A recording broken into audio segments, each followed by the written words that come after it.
What is going on, everybody? It's your boy, the Lo-Fi Horror Guy. Welcome to another episode of the Lo-Fi Horror Guys, growing on you live. Today is a two-part series I'm going to have on my man, the one and only Mr. Corey Coverstone.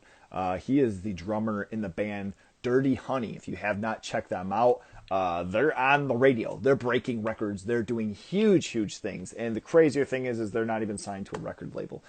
So if you get the opportunity, pull them up on any sort of streaming service. They're huge. They are they're kind of the comeback and reviving to a rock and roll, or some might say, classic rock and roll type band, but absolutely amazing. So we are going to have him on here. Let's get Corey. Did.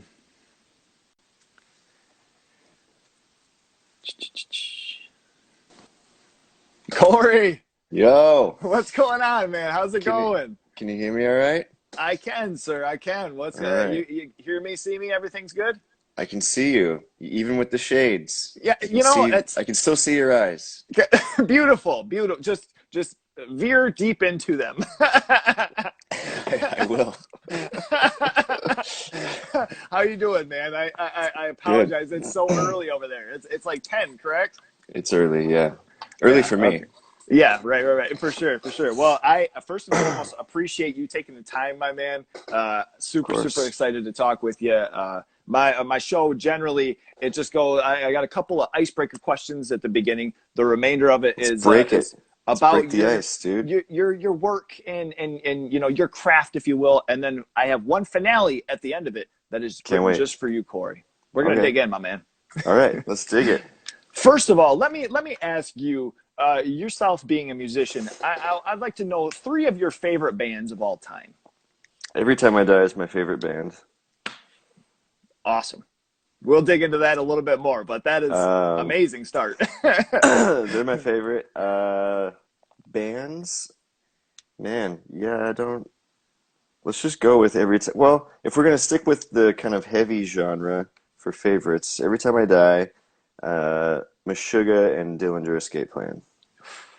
Let's go with that. Lord. Let's go with those 3. Amazing. Yeah. What do you remember what era of Every Time I Die you got into them? I got into them on the Gutter Phenomenon record. So like 07, 09, somewhere in that range. Nice. Yeah. And as soon as I heard the cowbell, dude, it's like southern rock metal with cow. I was just like, this is the shit. Done perfectly too. Yeah, for sure. Yeah, I agree. Yeah. And now with and something with them too that's even crazier is it seems like, and maybe it's just my personal opinion, but they get better and better with every album that comes out. I think I totally agree. Yeah. You can't say that about many bands, but dear Lord, that band fucking rules. They've done something different with the last record. I believe it's that they changed their tuning. They're now in drop B, so significantly lower than their previous albums. Yeah, so they kind of it's in my mind that tuning is more of like, I don't know. I think Slipknot is there. It's more of like a new metal heavier kind of sound. I think so, I don't know. It's interesting, but I fucking love what they do. Yeah, they're awesome. for sure. Awesome. So now let me ask you. My wife and I do some traveling, and we go different places. But if we were going through your native land of Portland, and I asked you about a local restaurant, a local food staple, where would we have to hit up before we left? There's a place that I just ate at last time I was there that I don't know the name of.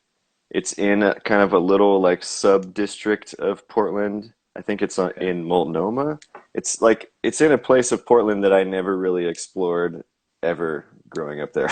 Oh shit! Okay. That I didn't even really know existed until like very recently. But I'd have to get back to you with the name of this place. I can't remember. But it's just, they got like grass-fed, like it's all like, I guess what you'd expect from Portland with organic and healthy, but like really, really good. Yeah, it's just awesome. Okay, sweet. Yeah, I mean, if you think of So it and you that message place. me, I'll I'll edit in Just the name go and scrolling yell over. around in Portland for the grass-fed place, and you'll probably find it. Every fucking person comes out of their restaurant. Oh, hey, Yeah, you know. totally. All right, so let me ask you. You know, your drum origin. You know, I've heard some of your story as far as when you were younger and your parents listening to rock and roll and kind of getting into that, and then you got your Yeah. first snare drum and dinked around with that. But where did drums really come primary in your life? Um, yeah, so it started with the snare drum, kind of a random gift from mom, Mm-hmm. trying to get her kid to, I don't know, be interested in something. And I think I remember going to Kmart with my dad, and in the electronic sections, this is like, does that even exist anymore? Like Kmart with, Not over here, and no. like an electronic section, like the Kmart's are no longer. dude. I don't know. Yeah, I remember going there, and I think my dad got me like just like a little toy drum set to fuck around on, and then diddled around on that, if you will, for a bit, Hmm. and and then I think eventually I remember shopping around on Craigslist, and he got me like an actual drum set, which was kind of a funny thing because I mean neither one of us knew anything about drums, and he we went and looked at some guy was selling like a vintage Ludwig kit, which now knowing drums, that would have been clearly the option to go with. It was sick. Right. But there was also this other guy selling like just some like weird like off-brand, like not even a brand of anything, but it was new, so it was like shinier, and it was a piece of shit is the point. And Right. but it was new and like really clean, and the Ludwig was like kind of beat up and like whatever, you know. Hmm. Um, but we went with the new kit, and I remember him talking. He's like, "Yeah, the new kit, that's a Corvette, man. That's like a new shit." And this old kit, like, what the fuck is that? It has like Sebastian cymbals that had Sabian symbols on it. He didn't even know. So I don't know. We ended up Oh my getting this god. other kit, but Okay. that was pretty much it. I mean, All right. Do you yeah, remember some early albums or just different things that you would toss on and try to be like, okay, I wanna learn how to play this song. Do you remember some early stuff you tried playing with, or you definitely, started with yeah, playing with? definitely, yeah. I mean, I always wanted to play the stuff that my parents liked, which was my mom loved Aerosmith and my dad loved Van Halen, Hmm. and so I always wanted to play that. But my first song I think that I ever learned was "Sweet Home Alabama." Oh, okay. Nice. Leonard Skinner, and then um, I couldn't quite like nail all the fills and everything of "Smoke on the Water," Deep Purple, but that Oh yeah. was, Okay. dude, Ian Pace or Peace. I don't know how you actually say his name, but Yeah. he was a monster. Rips. Yeah, Yeah. he's a great drummer. Yeah. Underrated, I think, in the Agree. drumming world. Yeah, that's not a name you hear too much, but yeah, he definitely Yeah, ripped on some stuff. You just listen to those albums. yeah. You hear Neil Peart, Hmm. and I don't mean to not knocking on Neil at all. I mean, he's fucking legendary. Hmm. Um, but yeah, Ian Pace. It's like you don't hear that name. Yeah, for sure, for sure. Now, have you had some times, recently now with the chops that you've gained and, the practicing and playing that you have done, have you had some projects where you go back and you're like, you know what? That dirty rotten bastard from Deep Purple, I'm gonna go back and I'm gonna tackle that and I'm gonna perfect it. You mean like trying to perfect stuff from that I would have wanted to At a young, yeah, when you first started. um actually yeah, Van Halen 2 has, I can't remember the song, but it's one of those like kind of B-side Van Halens off that record that there's some pretty like wicked fills in there actually that I went back maybe a year or two ago and kind of like checked out a little deeper. Okay. Um, that's the only thing that's coming to mind. Most of the stuff that I spend time like trying to copy or transcribe or anything now is like jazz related stuff. Sure. I feel like there's such a weird, like, it feels weird to even say that because it has so many different connotations. Like I feel like the mainstream connotation is like just this vague, like, oh, jazz, that's like you drink wine and don't pay attention to it. I don't know. Right. Right. But there's like some shit in that's like so creative and expressive and like I don't know. That's where I try to get my shit from now. Okay. Well, so let me ask, and this is something where I play drums, and so maybe this is just something that I'm going to Nice. ask personally, as far as for me to hear. But I as didn't a actually know drummer, that you play drums. Did we yeah, talk yeah, about yeah. that? Oh. I think so. I'm not sure. Maybe not. I've got a band over here called Prison Suicide. It's like a hardcore punk band. Oh, sick. Fuck yeah. Yeah, I've got a 69 Ludwig. So Oh, fuck yeah. you talking about Okay. the shitty kit and getting a Ludwig? Yeah. That was what I did. You did the I good option. Yeah, right, You right. did Well, it. I learned on an older. My first kit was like a Pearl, and Uh-huh. just completely beat the shit out of that thing. And then got Yeah. my first big boy check, and I saw this used Ludwig at a shop, and I picked that bad boy up, and I still have it today. It's beautiful. What color is it? It's like a gold sparkle. Oh, nice. I'll send you Like some the pictures, doggy. is it like the champagne sparkle or like an Yeah, actual Okay, yeah, yeah, cool. yeah. Well, yeah. It's more like the champagne, the Hollywood series. Yeah. Cool. Very Right nice. on, dude. So let me ask you, as far as so you being in Dirty Honey, primarily it's a rock and roll, inspired rock band, Mhm. or classic rock, some might say or whatnot. But also your studies in jazz, and and you're playing more in jazz and getting more into that. Can you say that you have certain things that bleed through from your jazz playing into when you're writing for the band?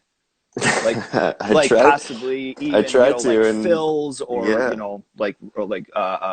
just rhythms for verse beats, or even like cymbal use. I'm distracted with my hair. I look like a rat that just came out of the sewer. What the fuck's going on?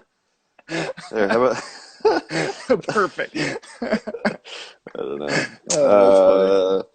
Yeah, jazz stuff and rock, that's a line or a transition that I find it's hard to intertwine those two things, Right, right. Different, first of all, it's different sensibilities like in the way that you hit the drums in rock, like as like you have to, every note you play in fills and stuff has to project. Hmm. And so in jazz, a lot of the stuff that makes sense, I mean, you don't always want to project super like you would in rock in jazz. And Right. also like a lot of stuff that works in jazz, like double and triple strokes and stuff, like you can't really make that cut through the music in rock. Yeah. So even just like that is a barrier that makes it kind of difficult to use some jazz stuff for me at least. But there's definitely some. I'm thinking that like now, like stuff that I would try to use in Dirty Honey would be like if there's a solo section like live, sometimes we'll stretch out a bit more and Okay. I can Okay. use some of those like if you are familiar with maybe how Tony Williams or Elvin would play behind a soloist during like the most energetic part of a tune Sure. and Okay. kind of get a little bashier and like playing rhythms over the bar line. The bar line is somewhere here, and this is going over it. Yeah. Right. Right. I Okay. don't know. Yeah, no, Yeah, it's kind of a weird question, but it was just one of those things where, I it's not have weird. always appreciated jazz and I've always loved it, but understanding and just my idea of trying to play it, it's just, I go back and even watching your videos and watching your stuff, I'm just like, how the fuck? Just some of the rhythm sections, or, how you're working with, it's a lot of it is the musicianship and building off of each other and different things. And I just wonder, if Hmm. those, principles kind of intertwine, into playing rock and roll as well. Yeah, I think the other thing too is that jazz is it's such a vague term nowadays. Like it used to kind of mean something more specific, and now it's kind of like I think it just can also mean like to pursue music more deeply and like to hone in on your craft is kind of a meaning that you could extract from the word jazz. Like it, I don't know. Like what is jazz? Because a lot of the shit that I try to do Right. isn't necessarily like jazz in like a straight ahead like jazz standard acoustic jazz thing. It's not necessarily that vocabulary, but it comes from I guess the discipline that you know traditional jazz brought out of musicians in wanting to practice and explore their instrument more and be creative and like exploring the artistry of your instrument, I guess Sure. would be maybe a definition you could um, use. Yeah. Okay. I don't, Yeah. I'm kind of That's just good. riffing here. I don't really, I'm just making shit up, but No, that's a good answer. I like that. there's some shit like a friend of mine and teacher mentor is Matt Garska. Do you know Matt? Oh, yeah, yeah, yeah. Okay. And like the stuff that he does, I wouldn't necessarily call jazz, and I don't know that he would either, but it has that like super disciplined, like just he's always trying to push the boundaries of what he does on his instrument. And I think that is kind of an underlying mentality of jazz. And so like a lot of like you know, he does a lot of like crazy kick drum stuff and polyrhythmic, like really like advanced polyrhythmic stuff. And that's not shit that you hear at all in traditional Traditional. jazz, Right, right. but it comes kind of from that, I guess, you know, The basic principles. right. Yeah. So I Okay. think I do try to use some of the traditional stuff when I can, but like a lot of that stuff just doesn't, it just sounds old now. So it's hard. Like you could extract maybe like a little tiny idea and then try to manipulate it or reorchestrate it on the kit in a different way to make it your own or make it more modern or fit whatever. But like if you're just straight up playing like Philly Joe Jones solos like in rock and roll, it's probably gonna sound pretty goofy. Yeah, right, right. Okay, okay, cool. No, I that, don't know. that's Was that's that an an awesome answer? answer. I don't know if I Yeah, I answered love your it. question. I love it. No, that's perfect, man. I Good dig it. question. Yeah. So tell me about your local record shops when you were younger, or even right now. You know, what are some spots that you know where'd you get your music from? I mean, iTunes, unfortunately, or no, Oh, iTunes isn't okay. even a thing anymore, dude. It's Apple Music, right? Oh yeah, right, right. I think they still have iTunes though, where you can Do like they? actually buy albums. But I have Apple Music, and yeah, that's where. If Yeah, unless there's something physical, like you know, if Every Time I Die, or you know, different bands that come out that I absolutely love, I'll pick up you know like a vinyl of it or a CD if that's yeah. available. But you know, a lot of times it is just the Apple Music. But you know, before that though, was there certain stores that you'd pick up CDs or different things? Actually, there's a place here in Silver Lake that sometimes before we were all not allowed to be around each other, um, I would go to what's it called? Rockaway Records. It's a good Okay. like secondhand music store. Amoeba in Hollywood, Mm. which is also no longer. No Um, shit. yeah, fucking closed down. I Whoa. think it's I don't know what they're doing with it, but Damn. yeah, Wow. Amoeba That's closed. It sucks. huge. Um, but in Portland, the only thing that's coming to mind is Blockbuster Videos, but that's not music really. They don't even have those. There's one left, I think, somewhere like Like in in the outs. Wisconsin. Is it in Wisconsin? I think so, There's just yeah. one Blockbuster just holding That's on. We're it's gonna make it. it's like a person it's like one it's a guy, it's his personal chain that he Oh, really? just kept it going. Yeah, so that was the only reason he get to keep it open. I feel like I'm 32 and I feel like I was like the very last of the older style of generation like Blockbuster Video, like Mhm. CDs, phones, home landlines with cords on them. Yeah, Like yeah. I'm glad that I got to experience a little bit of that. Hmm. before, because I honestly like. I mean, speaking of Apple Music, I kind of fucking despise it. It's just like I don't know. I hate that everything is on a screen, and I Yeah. plug my phone in. Everything's on the phone. I'm always on my phone. I plug it into my car, and my car takes forever to sync with the phone, and it's just like, dude, I just want to fucking listen to. Can I like if I had the CD in my car, I could just turn my car on. Boom, I'm listening. I'm already. It's good.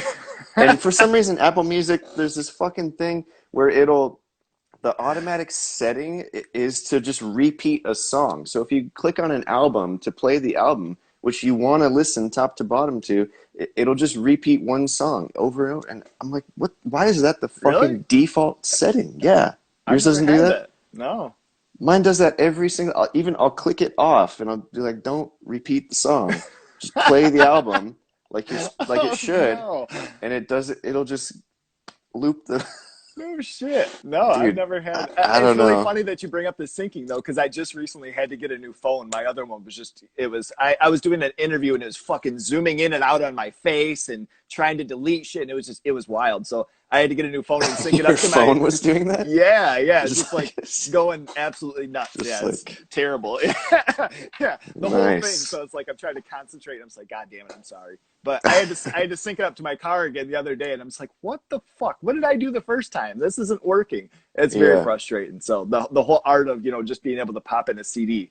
Yeah, yeah. it's a lost thing for sure. It's sad. That's also why I refuse to switch from an iPhone 6 to anything newer because of the headphone jack.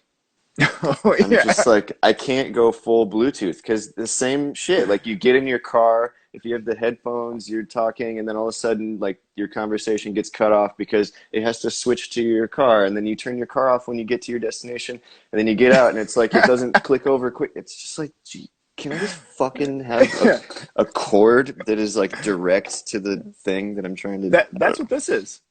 Yeah. I've got a 10, but it Oh. plugs right into like Oh, you where your using a USB dongle? port would. Yeah, You yeah. you got a good dongle situation here? I got a dongle too, even though this is my There it is. girlfriend's. I don't have an actual thing use for that.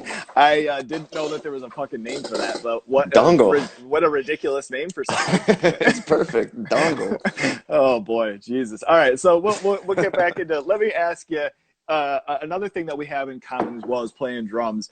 You've brought up before in interviews riding the old BMX. Tell me a little Oh, bit about dude. that. Where did that start? I got my bike right here somewhere. Oh shit! You want Let's to see see. it? Hell yeah! Let's see. I mean, it's not that amazing, but Ooh wee! little fly bike Oh, fly situation. bikes. No shit. Okay, Little sweet. That little rules. brakeless situation. Um, Damn. All right. by the way, How'd you get into that? a little plug here. If you haven't checked out Okay. ePad practice pads, No, I haven't. good situation. Anyways, Okay. BMX. I should make more coffee. That's what should happen. Uh, So, with your BMX days, where did that interest start? that started. That started, I think, with my dad. I think he rode motorcycles as a kid, and I don't know. Like I grew up kind of on the outskirts of Portland, so my grandma has like 5 acres, and it just kind of, I think, made sense. I was always more drawn to like the my grandpa's tractor than like my mom's horses, and Oh, okay. so I think, yeah, I don't know, it was just kind of a natural thing. My dad wanted to get dirt bikes for him and I to ride around on, so actually no, before that it was just bicycles. Okay. I don't my childhood is all just like I've repressed so much of it because it was and I'm remembering it now as I'm talking about. No, yeah, I don't know. I just always liked bicycles, and I think, yeah, riding bikes around. Dirt bikes came shortly after, which I think then propelled bicycle interest even more. Okay. And Did you yeah, I have don't certain know, riders? like Certain BMX BMX? guys. Yeah, yeah. But I mean, back in the day, it was like Nyquist and Dave Mira and Dude. They were I, slapping. They were absolutely yeah, killing the game. yeah. Hoffman was like a little bit before my time, I think. Um, Were yeah, you I don't drawn know. more to like the dirt trails and different things, like the dirt riding, or was it something where you'd go down to the skate parks and knock some skateboarders over? What was the situation with that? I liked all of it. I think I didn't like vert, which Okay. that is that even a thing anymore to ride like BMX I vert? I don't Like, know about BMX. I know skateboarding is. That wasn't ever yeah, really my thing either. Just going back and forth, and I mean it's fucking yeah. hard because I tried it and Did you busted my ever, ass. could you actually drop in on one of those like 13-foot ramps? No, not on a bike. No. No, Well, me, not on anything. Shit, I can't act like I did on skateboard either. I've dropped in before on skateboard and busted my shit and quit that too. oh, damn. Yeah, I took my bike on like one of the first tours I did before I lived in LA, Okay. and I tore my ACL on like before the first gig. Like I was trying to Oh no I shit. was trying to 360 off a ledge, just like messing around in front of the venue before we were playing, and I tore my ACL. So like the whole rest of the tour, I had this bum leg, and I couldn't even like straighten my leg. Couldn't Damn, no I was gonna ask about that. I Yeah. didn't realize that was that recent. No, well, this was a long time ago. Okay. This This was was the okay. first tour I would have ever done. So Okay, gotcha. I was like 16 or something, or Okay. Now let me 17. ask, with that injury, was there, have you had something that you've had to, reoccurringly kind of, work on over and over just to get caught up, or, did you get pretty much healed up in that all? I mean, because with drums, I mean, you have to have your arms and legs, obviously. Yeah. With the knee, actually, it's not that bad, but No, okay. some friends thought they were real cool, and I thought I had to be real cool too, and do a backflip on a Oh boy. trampoline. And I was always too afraid to try, but I was like, you know what? I gotta be cool. I'm gonna do a backflip on a trampoline. And I was just by myself in the backyard practicing, and I just like went up and like landed straight on my head and heard a pop in my back. And I don't know what happened, but like that has fucked me up. I was 14, I think, when that happened, and it's still like it's like daily pain in my back that is like Holy shit. I've gone to like several like physical therapists and done all, yeah, dude, it's a mess. Like Oh my God. just from like wanting to try to be cool and do a backflip on a trampoline as a kid. Now Whoa. I'm like, yeah, now I'm fucked. Oh my Lord. Wow. Trampolines So, are fucking dangerous, dude. hell That's yeah. like everybody, I think parents think like, oh yeah, that it's a perfect like thing for our toddler to experience, and but it's like you can get fucked up. The springs, like if you're not careful, like you can like I don't know, cut yourself on the springs, and Yeah. Yeah. Everybody I thinks don't that the fuck net up. is, a perfect thing for that, but still, you bounce wrong and you're on Dude, top you're of your gonna go fucking right head. through that. Yeah. That's not gonna save you. You're gonna go straight through it. Oh my God. That is crazy. Wow. Yeah, I didn't realize that was right before you, as you were still playing drums. So I wondered how that affected you too. So that's crazy. Yeah, So now, as far as today, recent, we'll dig into a little bit that I do with your kit breakdown. So yeah. it's going to be a couple of different things, just as far as your drums, some specs on those, your cymbals, sticks, so on and so forth. So first of all, the drums. Recently, you've been on DWs, correct? Yeah. Okay. What series we got going on? I'm playing the DW Jazz Series. Okay. All right. And then what sizes? Uh, so I do a 10 by 7, 12 by 8, 14 by 12, 16 by 14, 22 by 16, and top it off with a 14 by 7 snare. Nice. What kind? What wood snare? What do we steel? All, yeah, all matching, and it's their maple gum Okay. shells. Yeah, Okay. so they're kind Sweet. of like old Gretsch style. Sure. Okay. What drew you to that specific the jazz series? I well, I love I the feel like I badge. work for DW right now. Is that a DW poster in the back? No. It looks, No. there's Which something that one? kind of, the one to your right. This one? Well, mirror, the This. other opposite Oh, okay. side. Let's see. We've got Lower, The that one. Exorcist. This is The Exorcist. That's Pet Oh, Cemetery, Friday the 13th, and a movie called Shredder. nice. Yeah, the Exorcist one for some reason kind of looks like a DW logo. Okay, now it doesn't at all, but on the horror movie thing, have you seen Killer Clowns from Outer Space? Dude, love it. Absolutely love it. Yeah, you know it? That movie is so fucking sweet. Yeah, yeah, yeah. So just recently, I interviewed a guy named Orlando Arocena. I don't know if you've Uh-huh. ever seen a release of, he did 17 different or 19 different covers where he did like Day of the Dead, like Sugar Skull cover art. And that was one of Okay. the movies that was featured in that. That's fucking Oh, awesome. So, so cool. But yeah, cool. I've got that over in my collection. That movie rules. Dude, yeah.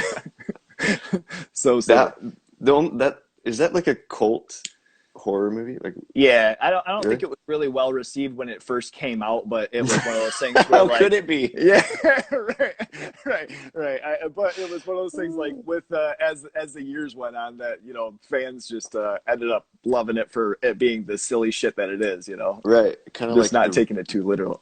kind of like The Room. I mean, it's not a horror movie, but The Room. The Room. I don't know if I saw it. Tommy Wiseau. Oh yeah, yeah, yeah. Oh Jesus Christ. Yeah. Have you seen the one with James Franco? I The love it. little That's documentary so deal that he did, or whatever it was. It I wasn't a documentary, but yeah, it was yeah fucking good. Really good. yeah The But Room. What's I'm I'm trying to trying to think of think of what the what hell the that one's called. yeah me too. I don't know. Not coming to me. Yeah. But anyway, Call all in right. So now if you know. yeah. I don't, So um, so as far as your cymbals, so we went over the jazz Cymbals. series with your drums. What are you rocking with the cymbals lately? Excuse me. I play Zildjian cymbals, Okay. and it's usually just an assortment of things. I mix it up. Usually 15-inch hats of some series. Usually, I don't really play crash cymbals smaller than 20. Okay. Um, and I've been using mostly a 23-inch K prototype ride cymbal.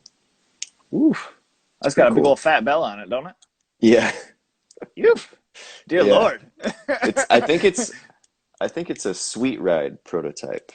Oh, okay. I I think. saw something. They just released like a whole series of sweet cymbals, didn't they?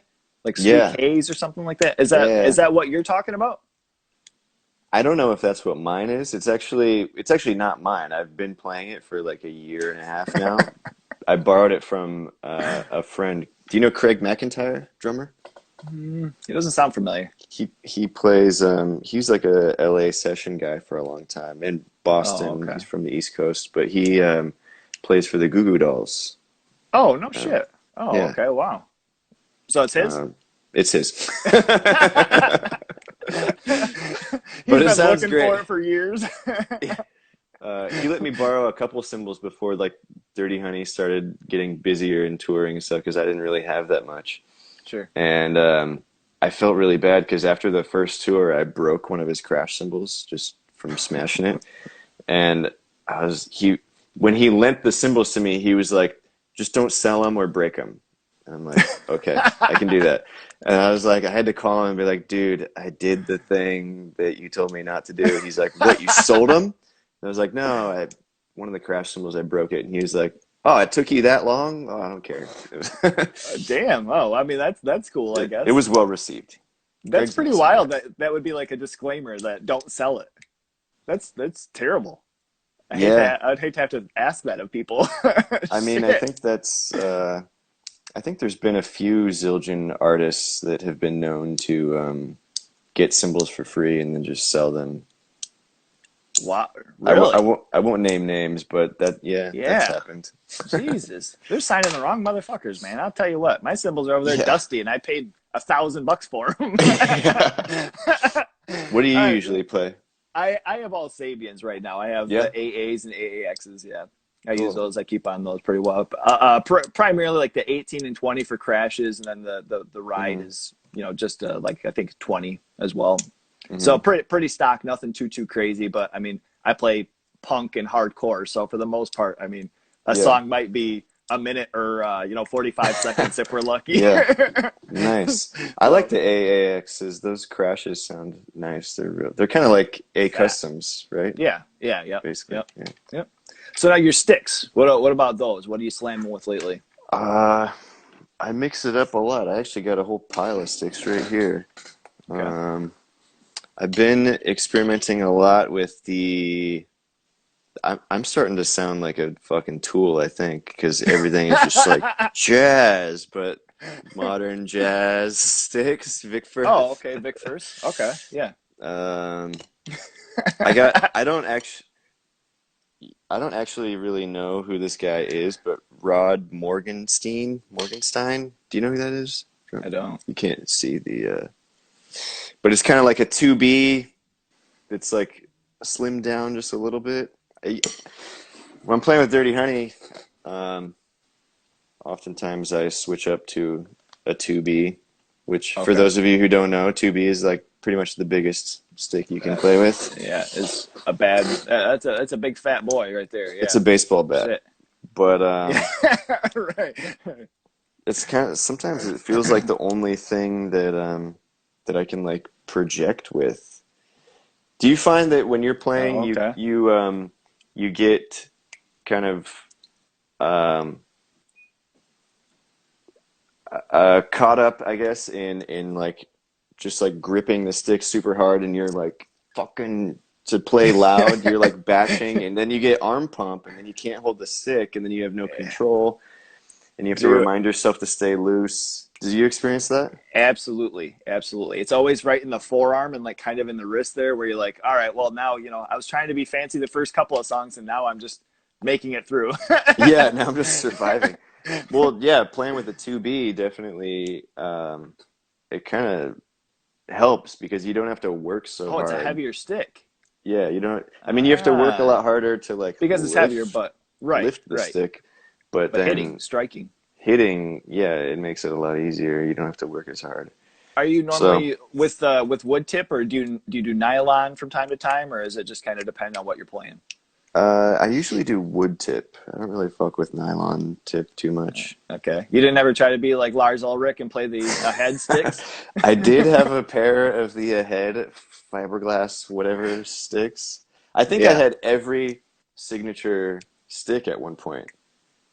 I had Oh, Rick. really? I think I had Rick Allen's Shit. pair. I think didn't Tommy Lee use those? I Yep. think Joey yeah. Jordison from Slipknot. Oh, I didn't. I don't think I had the Joey Jordison ones. Oh yeah, those are sick. I think even the dude from Mudvayne had them. What was his name? Like Matthew McDonough or something like that. Hmm. I'm not Mudvayne. sure. But how Dude, the fuck that what? name just came out of my mouth, I don't know. I I'm have pretty not impressed. thought of that band in forever. Do you I used remember to a love them bit? though. Yeah, me too. Do you know a band called? I don't know if they're still a band, but they're from that.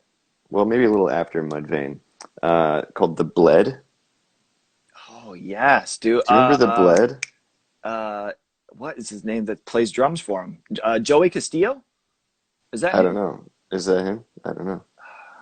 Man, I'm trying to think. That might be the wrong band. I know who you're talking about though. They were kind of like along the lines. I feel like they played a lot when like Every Time I Die were just kind of coming around, right? Were Am I they? thinking of the I same don't. band? Maybe they had that record called "Pass the Flask." Um, Yeah, yeah. they were Okay, like that kind of that's not Joey punk, C. hardcore-ish. Yeah, Yeah, I that was remember like. my buddies went and saw them once, and they had Army of Darkness like intro, like a Ash introduction to one of their songs. So they bought the Yeah. CD, and then it didn't have the intro on it, and they were so pissed off. Dude, one time I was uh really this is a I had a story about the Bled pop into my head, and then I just right after saying the first word of the story, I realized that it's just a stupid story. But so All right. one time I really, really loved them at the time. They were like the soundtrack of, I don't know, senior year in high school or something. Okay. And went to a show at the Hawthorne Theater. They were playing. It was them and I think Poison the Well that were playing. Oh Do you remember? yeah, You know I do Poison remember the Poison the Well. Yeah. Well?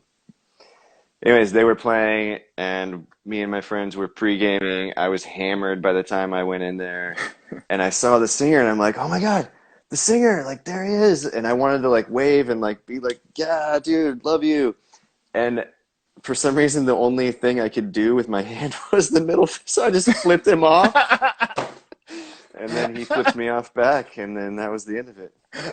Oh my God. I feel like I just ruined the biggest moment of my life. Yeah, I just ruined it. I wanted to be like, dude, let's, you don't want to hang out with me, but let's hang out. And then I flipped them off instead. Sometimes Wow. sometimes I don't know, I want to go for we just finished, tracking all the new stuff for the Dirty Honey album and, like in Sweet. between takes or whatever, I'm sitting there and I want to be like, yeah, thumbs up to the engineer or like rock on or whatever. And I'm like, I have to think to myself, like, don't do the middle.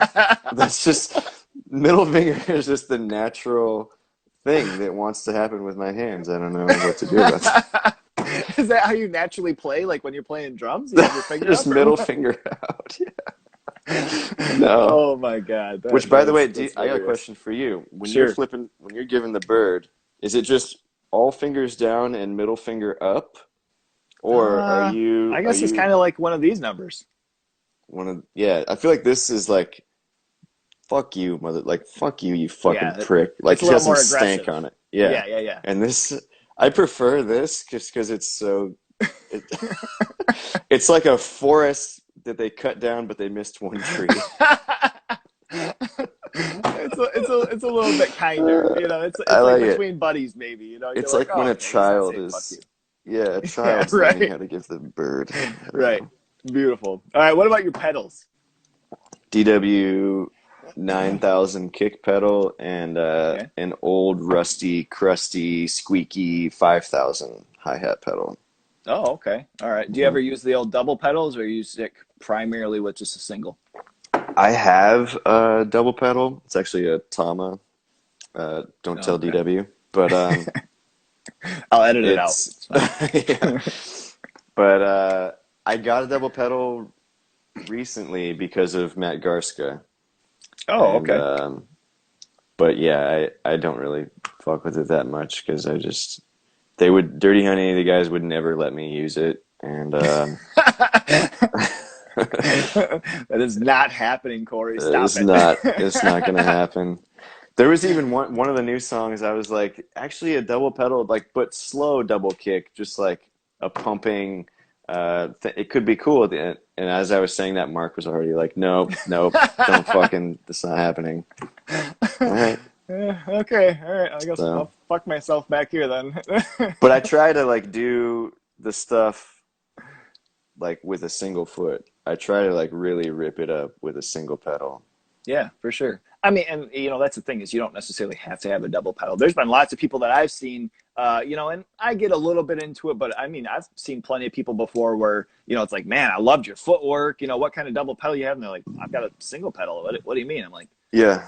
well, all right, then this is the end of that conversation. Yeah. Totally. You son of a bitch.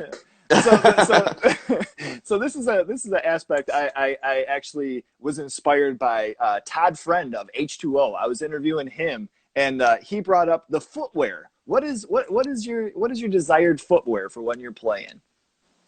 I mean, I pretty much rock Vans high tops. Okay, all right. I don't know Is if that that's cool or nerdy or what, but those are the shoes I like.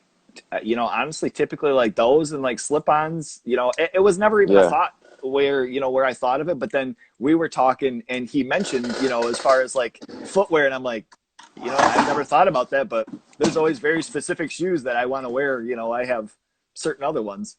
Bam. What the Star Wars editions or some shit? What is that? I don't know, dude. Oh, they're gold. Holy I found shit. them on eBay. Oh my God. Damn. Yeah, so I don't know. Wow. I like, That is fucking Do you have a Yeah. one-piece suit that you wear with those? I'm a, I don't know. Oh shit! You got the red ones? Okay. I'm a Vans high Damn. tops Are you guy, sponsored yet? I guess. No.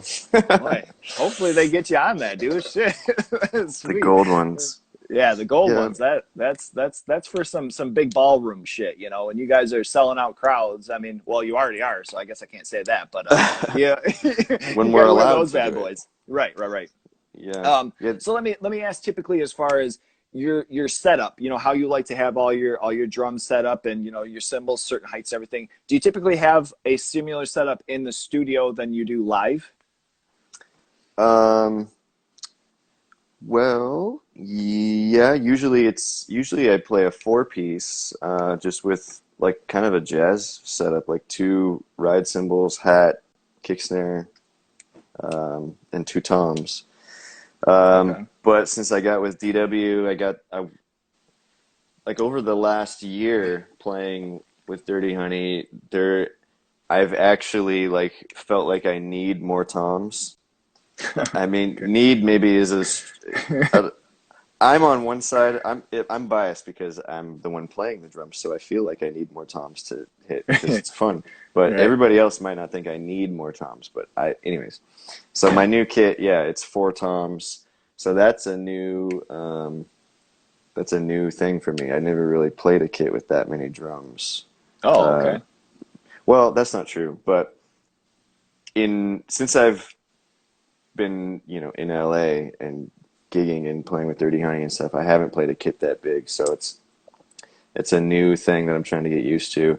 But yeah, just in the studio all last week, I played all four toms, and Oh, okay. so same setup basically as Sweet. live, or yeah, What's your yep. pre-show, you know, workout or ritual? You know, do you have specific stretches, specific things that you do to get warmed up? A couple yoga poses I like to do. Okay, Uh, stretch it out. stretch the legs out a bit, loosen up. But I always, yes, as far as like drumming related loosening up and hands and forearms and stuff, I don't know. I mean, I do try to like stretch a bit, like just stretching out the forearm. I don't know why I showed that. That Yeah. wasn't exciting at all. But whenever I Well, whenever I the do camera that, froze, and then all of a sudden it was just your hand. I'm like, "Huh? What's happening?" I mean, I do try to stretch, but like whenever I do that, I always think of Jojo Mayer and him in his documentary talking about like you shouldn't stretch like that because it actually makes you tighter. But I don't know how that makes sense. Really? Um, yeah, he says it. Do you know that? Remember that video that he did? Like I don't secret, honestly know. se Jojo Mayer's secret weapons for the modern drummer. It's like a super in-depth technique double feature DVD. Ooh, that's Anyways, something I got to check out for sure. Shit. yeah, you gotta check it out. It's cool. Um, but yeah, pre-show stuff, I try to loosen up a bit, but I try to practice for like an hour. If Okay. I can have like, if I had like 2 hours to practice before a show, that would be ideal. Just Damn. that's like more than enough time, and I would probably like take breaks and whatever, but I like to like feel like I'm walking on stage like super warmed up, super like I've gone over the basic shit that's gonna make my feet and hands like sync up and hit at the same time, and I don't know, like there's a certain thing that happens for me when I'm like really warmed up and I feel like everything is happening, and it's a couple things. One is physically, I feel like I have like optimal control over the stick, and playing doubles, for example, at any dynamic, whether it's ghost notes or like super loud, just feels effortless, Sure. or maybe not effortless, but feels good. Yeah. A lot more And natural. yeah, Yeah. and the other thing that happens is mentally, I'm able to like, I feel like my mind and ear get more connected, and I can hear if I need to change subdivisions, like going from, like a duple feel to triple feel, like eighth notes to triplets can be, I don't know, if you're not focused or like really paying attention, like you can kind of botch that. Yeah. But if you're really, I don't know, if I spend some time warming up and practicing it and like, also like playing slow, like just playing like a super simple groove at like 40 BPM for a while before I play. I feel like that really like gets my head focused on what my role is in the music and where I'm like literally in time and space, like where I'm putting the notes to make the groove feel the best that it can, I guess. Okay. I Yeah, don't yeah, that's good. And I get some of, the ideology with that, and I, can relate with that. But one thing, I guess that comes to mind is thinking like, how the fuck do people, like, for instance, Chris Penny of Dillinger Escape Plan, or the hmm drummer of Meshuggah, it's like, how Yeah. do you prepare yourself for that? How do you It's like, remember the songs is my oh my question. God. Yeah, for How sure. does Like, Thomas Hawk remember Meshuggah songs? That's insane to me. I and don't, night after night, it's like yeah. I could see a cat like that, like going into the studio and going over it 100 times and finally getting one good take and then be like, all Yeah. right, perfect, I'm One. never gonna play this live. That's it. But the dude plays it forever. It's fucking crazy. Just like you see all the people trying or playing Bleed, for instance, one of their most, like notorious songs now. Yeah. Crazy, crazy, It's crazy stuff. crazy. Yeah, It's for crazy. sure. I don't know how he does it.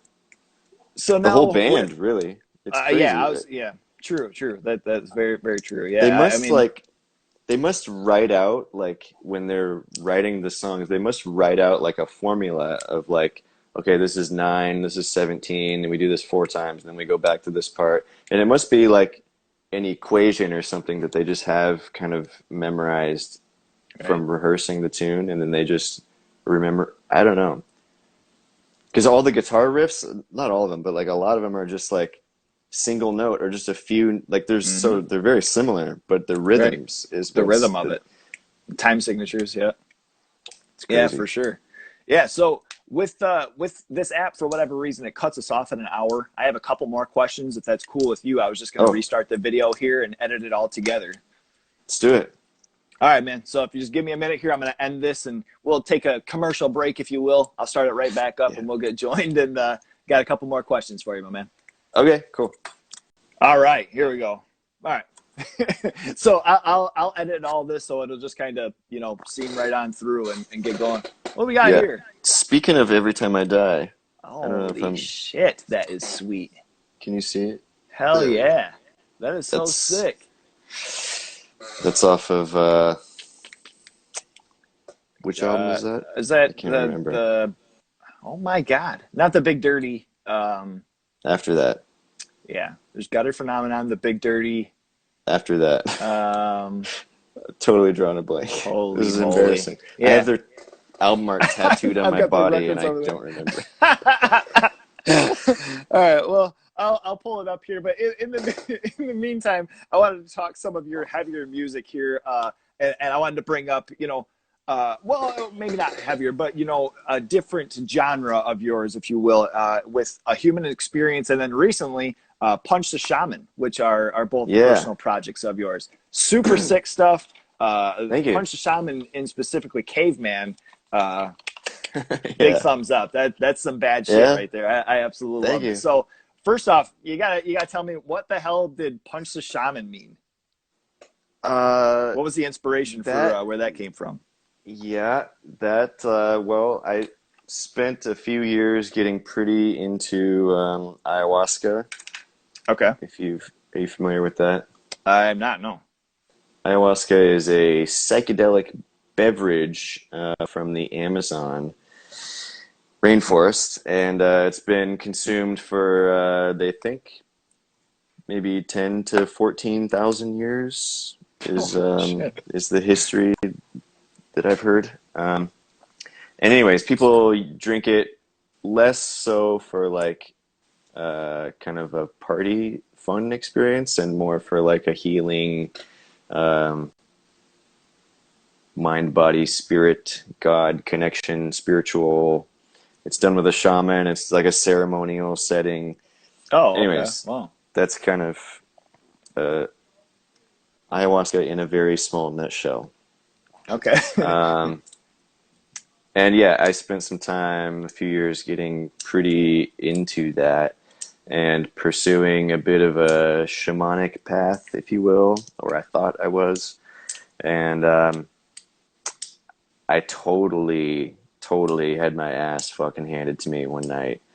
And like in a like I can I'm to the point, it's been 2.5 years since that night, and I'm to the point where I can almost laugh about it. Like I've had like PTSD from it because it was just, I won't get into all that, but it was fucked up, and I thought I was dying, and I experienced what Oh. was like I experienced dying in my head. At least I died, and it fucked me up. But telling that story like kind of more in depth to a few friends and whatever, I mean, it's a long story, and I'm like skimming over and doing a horrible job of explaining this, but basically I had to be like restrained that night, and I was like fighting the shaman, and so it's a pretty literal um, definition, I guess, is what I'm getting at. Is Oh I my punched, God. I punched the shaman. I guess the most literal thing would be I punched the shaman's assistant. I punched the shaman's assistant. I didn't punch the shaman. I punched the shaman's assistant, but punch the shaman just sounded better. So that's, yeah. And all Oh the my music, God. I guess the full thing is all the music was, I kind of wrote it like during that whole ayahuasca. It just kind of represents that whole phase of my life, I guess. Sure. Okay. The I have whole, to say, yeah. I apologize for laughing. I'm sorry, because that No, took a dude. I way mean, darker turn than what I thought it was going to. Oh uh, my I Lord. mean, well, Sorry. I tried to kind of make it a funny thing. I mean, Punch the Shot is fucking ridiculous band name, and like the t-shirts. By the way, I got t-shirts. T-shirts available. Where are those at? Um, those you can just DM me, drop me a line, and Sweet. I'll hook it up. But yeah, I mean, the logo on the t-shirt is like my face stylized as a carnival character. It's pretty ridiculous. I don't know. Just try to have fun with it. I mean, Hell but yeah.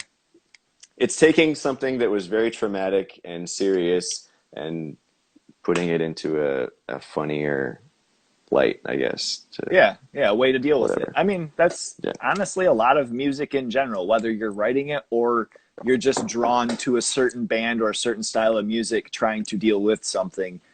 I think Hmm. that's music in general, man. I think that's like a huge thing. That's been music has brought me through so much shit in life. And I haven't even really gone through all that much. So people, that I talk to that have had truly traumatic shit, or somebody that says, "Hey, I love your band. It's pushed me through some of that stuff." That's one of the biggest Yeah, compliments a musician could ever have, I think. absolutely. Side So note, let my mom just signed in, so I gotta give Hi, Mom. Hello. He made it through. It's not the person that said "What up, Corey." That's also "What up." I don't know who you are, but what up? Nice. That, my Tell me mom about was the just like, "What collective. up, Corey?" Yeah, right. You still owe Um, me money. Not here, Mom. Come on. Oh my God. Tell me about the collective of musicians that you had in each project, because each project has a different lineup, correct?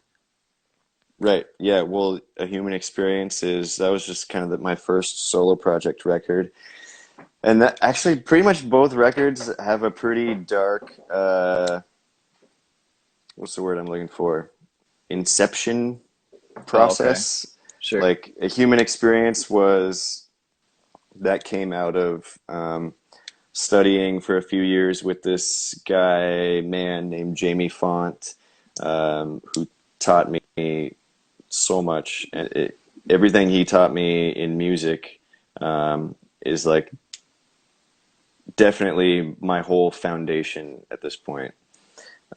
And Okay. everything I kind of practice and try to learn now is like coming from the foundation that he laid for me. Oh, wow. Anyways, he was one of my mentors and teachers, and really important to me. And he passed away like completely unexpectedly. And so the music, I did that record kind of dedicated to him and dedicated to studying with him, and yeah, and it was a straight ahead jazz kind of acoustic jazz approach, and just playing standards. And the piano player, for example, and the bass player, actually, I had never played with the bass player until before that session that we recorded. Oh, really? Oh. But I would go and watch the bass player and piano player who played on that record play with this other drummer in LA named Kevin Canner, who's an awesome jazz drummer who I'd taken lessons from. And they were just kind of like local LA heroes of mine, I guess, and still are. I mean, Okay. I still totally look up to them and have a lot of respect for them. But yeah, that's kind of the story behind that record. Okay. And then Cool. Punch the Shaman is also some heroes of mine locally. Tim LaFave on bass. I don't know if you're familiar with Tim LaFave, but From Punch the Shaman, but not other stuff. No.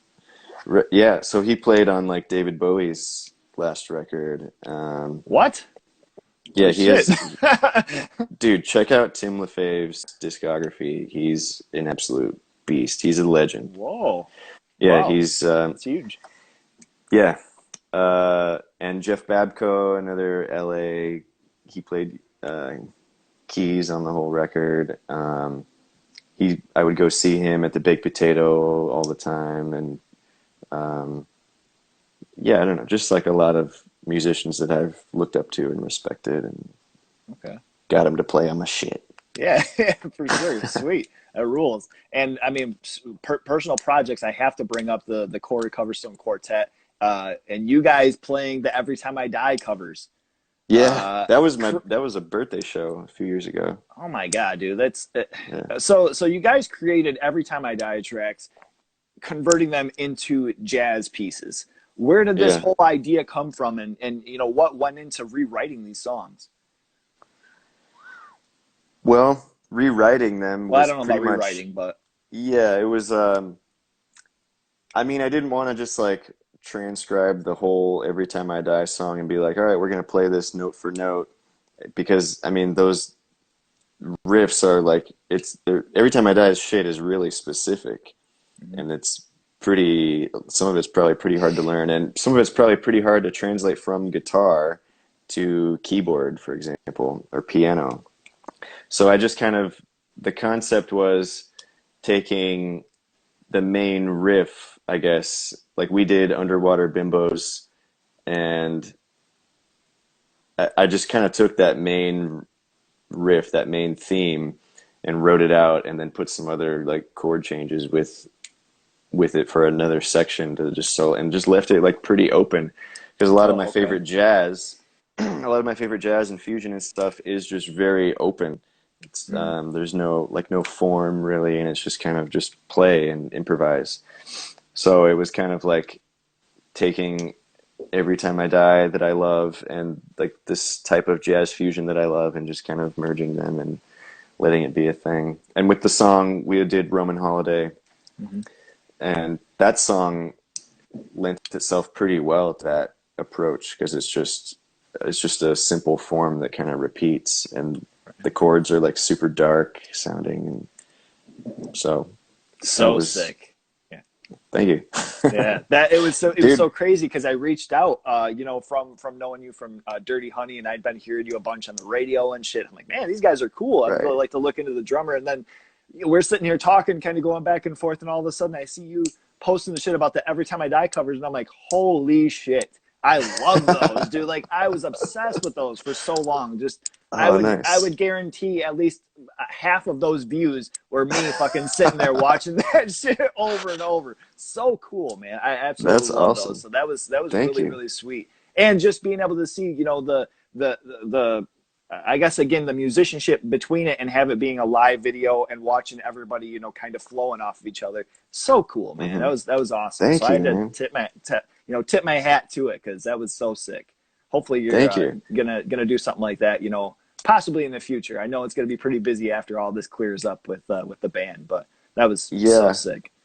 thank you, man. I've got some ideas to try to do another thing or two on that concept, but Okay, sweet. yeah, I have no idea still to this day how people like found out that I did that. Like I just uploaded the videos on YouTube and then there was like articles written about it in Yeah, all I these think like every time metal I die magazines. reposted something from like And that was Revolver how or it some shit, and that was how I believe that's how I found it. hmm. I know Andy reached out for Every Time I Die, he reached out to me and was like he loved the videos and we were chatted a bit, but I didn't know if he like just him reposting it, is that how it like got out to all these other magazines? I No don't know how it idea. happened. I'm glad it It, did. Shit, I'm glad I saw him. But yeah, so super super cool stuff. Thank You know, you. on top of all your you know your solo projects and your band, you also do lessons, correct? Yeah, I teach So a bit. how does that whole thing work? You know, as far as is there a specific site that somebody reaches out to you? Does somebody reach out to you on your Instagram? Yeah, I mean, either way, I've been teaching off this site called Lessons Live, or lessons.live. I get it right. Uh, it's a new site. Okay.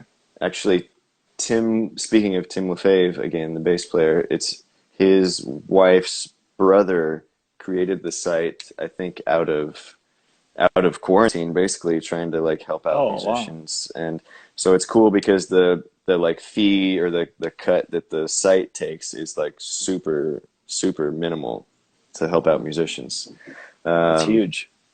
and it's cool because it's like I can upload PDFs of whatever exercises and stuff for the student, and we can chat before and kind of get an idea of. And then it's basically just like this, like a Zoom call or FaceTime or whatever. Yeah. So I've Do been you doing that and just teaching regular, yeah, if people okay. reach out.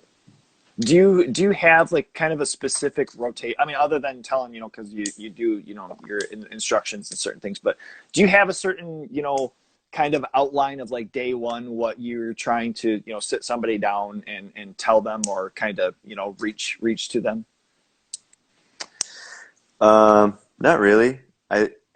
I think I have this idea in my head that like if there was somebody who wanted to study with me for like kind of a longer stretch of time and like really commit, I would love to kind of reteach what Jamie Font, the teacher who passed away, my one of my mentors, I would love to reteach his material because it's so unlike anything I've ever come across. Like I've never heard anybody explain things the way that he did, define things the way that he did, break down exercises in terms of like step by step and just the whole process, everything. And it's not specific to drummers. It's something that literally every musician, regardless of your instrument, you can study in this way and using his method. Like I would love to reteach, but it's a long term commitment. Like I studied with him for like 3.5 years and Oh, like got through barely like phase one of his shit. So I mean, I yeah. would love it changed my playing. Like it changed it. I mean, people say that all the time, like it changed my playing, but like it really like fucking was super eye-opening and changed my whole perspective of music. So I would love to teach that, but nobody so far has reached out and wanted to commit to studying with me for 3 years. So I just whatever somebody if they want to learn whatever an Iron Maiden song or whatever, I'll help them out or Okay, sweet. it's Yeah. whatever the person is looking for. I try to I, help out. I think it's always been a stigma with people, you know, doing instructions or going and getting lessons, you know, where somebody goes in and they're like, okay, you know, what kind of music you like? You know, it's like, man, I really want to learn how to play Rain and Blood by Slayer. And they're like, okay, you know, cool. And they spend a week on fucking not at all that, you know, or like, you know, guitar Yeah. lessons. I feel like lessons are always that. So, you know, I kind of wonder as far as, you know, like what is the process for like somebody, you know, just coming in and maybe he doesn't even have a drum kit, you know, do you have certain things as Yeah. far as like hand rhythms or things with your feet that you could start kind of getting into it? Yeah, totally. I actually, I had a student who was, he was a youngster. He was like maybe 10 or something. Okay. Um, and he had no experience. So which was kind of cool because I'm starting from scratch and I'm like Right. laying the foundation for him and I'm like not trying to like, be super nitpicky with it, but it's like, all right, let's make sure you're holding the sticks right. Let's make sure you're understanding how rebound of the sticks off the head works. And like, I just want you to be able to get a feel for it and get some control over that. And you do that, like it's going to make everything easier. And let's focus, while we're focusing on that, let's focus on your ear. And like, as you're playing to the metronome, like try to lock up your fucking, the attack of the stick hitting the drum, like make that the same as the metronome beep, like make it consistent. And, so he's a youngster, so I'm not like fucking like bashing him over the head with a ruler or something, Yeah. but like, Right. uh, You got to maintain it being it's, fun.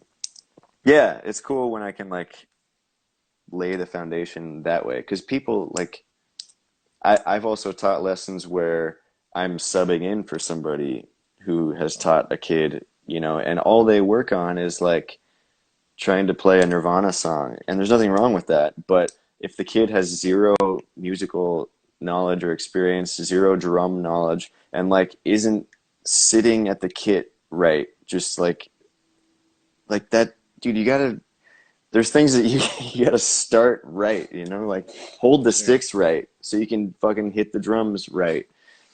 And if you know, so it can get frustrating when like those situations have happened, and I'm like, all right, you're trying to learn, you're not there yet. Like you're not gonna be able to do this because you don't have the other shit done yet. Yeah, sure. That's Okay. actually something that I fucking have to keep myself in check with because there's things that I try to go for and play from drummers that I love that like I'm like, all right, I'm not there yet. Like I gotta go back and like work on the basic version of this or whatever for a while before Sure. I can try to attack that. So that's just kind of, that's like a philosophy for everything, really. Yeah. Comes for full circle Just, for sure. mhm. And kind of keeps you humble about the whole experience too, you know, as far as not keeping your nose, you know, high up in the sky or something like that. It's like, no, I'm still learning too, man. Definitely. Let me and you What, also do session drumming. You know, yeah. what is it as far as, you know, so if I reached out to you and I said, "Hey man, I've got 4 tracks, you know, I wanted to, you know, kind of put out an album. What are just some basic things that you're looking for as far as right off the bat to be able to work all that out with somebody?" Money. Give me Woohoo! money. Okay. No, I mean, You're yeah, like, I have "No, like a but little, really." no, but really, I'm broke. Unemployment is running out. Um, no, yeah, I mean, people send their like demo tracks or pretty much just need some kind of scratch track, some kind of direction. This is the style that I want the drums to be in. These are the sounds that I want, and the tempo, the sample rate, and then I have like a little home recording drum setup. So I've Cool. got like, yeah, just the ability to track remotely for people, and people can also hire me, which doesn't happen that often, unfortunately. But you can hire me to come and play in whatever your studio situation is, if you Okay. want. All right. Have you done any sort of sessions like outside of like buddies that you've had, you know, like local? Have you had anything that you've put out there working with people? Yeah, there's a bunch of stuff. Just over the years of being in LA, I mean, there's some commercials and stuff. Like just recently, I did this thing for McDonald's. Um, What? did a did a thing for Microsoft back in the day. Like because you know they do like, I mean, obviously they do their like big TV commercials and stuff, which I don't think any of the stuff that I've done has ended up on those, but like even on their website or whatever, there'll be like maybe a little side promotional thing. I don't know, and it's like a little music. There's music to every little web video or something. Yeah. So Okay.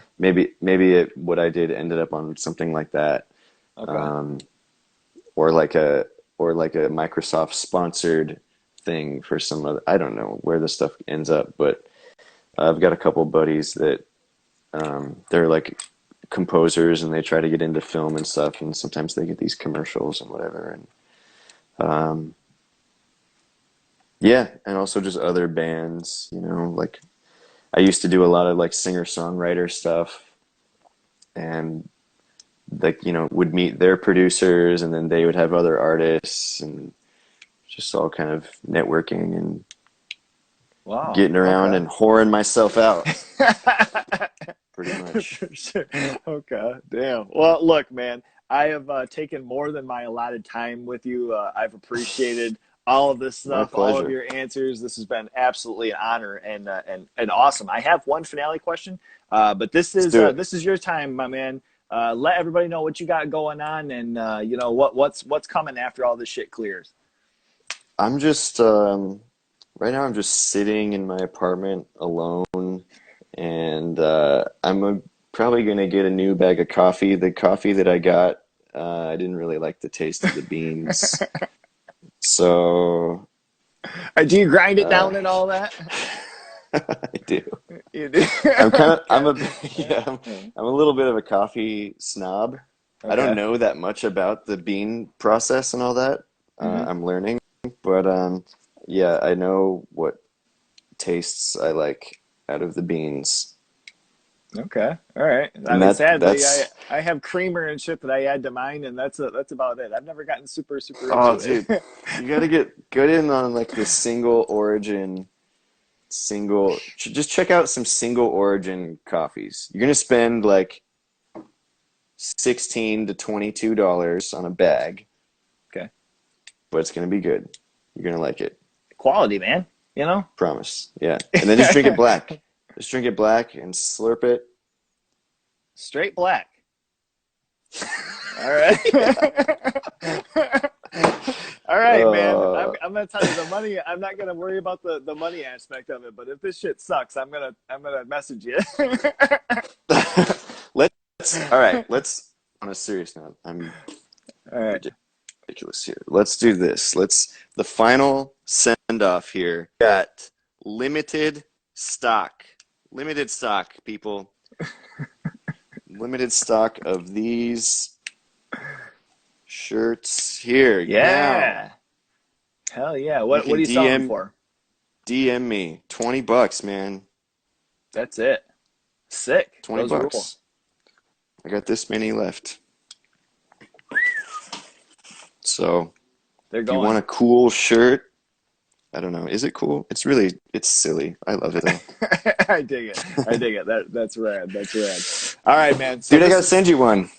I gotta send you I'm gonna one. message you. I'm gonna buy one for sure. All right. That's rad. I love it. I love it. So this is gonna be our finale, all right? And I'm gonna pull a little trick out of the hat here and ask you. So if you could make any 5 songs, or even say if you could cover any 5 bands, make them into a jazz 5-song EP. Right now, what bands would you cover? I've actually thought of this, and this is actually an Uh-oh. idea that might happen. So I Ooh. think it would be Rational Gaze with Suga. Oh You know that my song? God. Yes. So that was a horrible interpretation, mouth beatbox like that. Rational Gaze. I'd probably, since I already did it, I mean, just why not put it on an album? Roman Holiday, Underwater Bimbos from Every Time I Die. I don't know how easy this would be because the song is just absolutely insane. But the song Understanding Decay from Dillinger, Oh it's my off of God. it's off of Is that the album with Calculating the Infinity? it's after that. It's One of Us Miss is the Machine. Killer. Yeah. One of us, Okay. a little bit newer. Yeah. And then the last one, dude, the last one is Jump Van Halen, and just fuck it up and play it fucked up. Yeah, that How would you even make that into a jazz track? we did it. I did it. What? Yeah. I don't know if the No video is shit. still out there, but with those Every Time I Die tracks that we did, we also did a Van Halen. We did Jump, but we played it in five. And and the Holy bass shit. player who was playing on that, Nick Campbell, he did a reharm of the verse and made it all dark, and yeah, it was Weird. super Wow. super super silly, but pretty fun. Man, I'm gonna have to So look that up. That would be a that ripping actually, EP though. Holy shit. dude, it might actually happen because that it's funny that you asked that because that's actually been on my mind to record those and just do a ridiculous silly EP like that. Sweet. That would be so, so cool, man. I hope that happens. That would be awesome. I would absolutely love to hear that. We'll see. All But right. Dirty Honey's music's coming up now. Somebody's watching. It's probably Mark or Didia or somebody or John. So I gotta behave myself. But you guys are working on some new stuff and gonna have some new stuff out. And Yep. us fans are super, super excited. So even with that, Sweet. I cannot wait. So look forward Yeah, it's to it, gonna be man. good. It's gonna be cool. It's turning out very cool. Sick. All right, Corey, thank you so much, man. I really appreciate your Thank time you. once again. This has been a blast. This is going to be edited and Yep. it's going to be on YouTube here by this next Friday. So I'll shoot you a Cool. DM, let you know, and pick up a shirt from my man. You know what I'm saying? I'm going to buy one, Yeah. and you guys should too. So you Right stay on. safe, my Thanks, brother. man. You Lo-fi too. horror guy, Corey Coverstone. You take care, man. All right. Thank you. See ya. Bye bye. He's a lo-fi horror guy. Yeah, he's kind of a guy, but he is so lo-fi, a horror guy. Yeah.